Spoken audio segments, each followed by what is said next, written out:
Korban meninggal dunia akibat kecelakaan kereta api 66 Turangga dengan KA 350 komuter lain di petak Jalan Cicalengka, Haur Puguh, Kabupaten Bandung bertambah jadi 4 orang.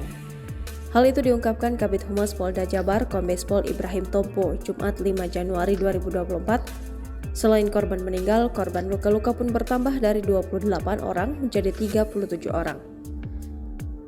Dari 4 korban meninggal dunia, kata dia, baru 2 yang berhasil dievakuasi yakni Julian Dwi Setiono, masinis KA KRD lokal Padalarang Cicalengka, dan Ponisa, asisten masinis KA KRD lokal Padalarang Cicalengka.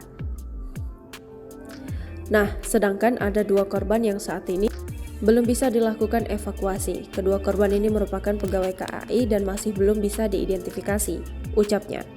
Menurut proses evakuasi, korban meninggal terkendala akses masuk yang kondisinya masih tertutup material gerbong kereta.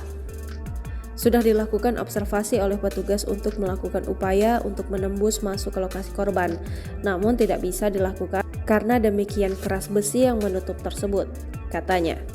Saat ini upaya yang dilakukan oleh petugas adalah dengan melakukan penarikan terhadap gerbong-gerbong yang menutup tersebut.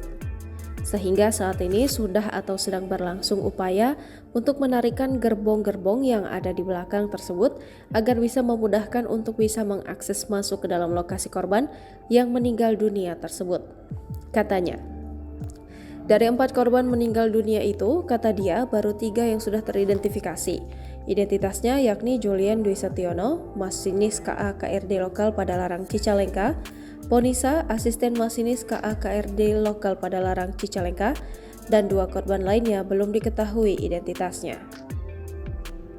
Download Tribun X sekarang, menghadirkan lokal menjadi Indonesia.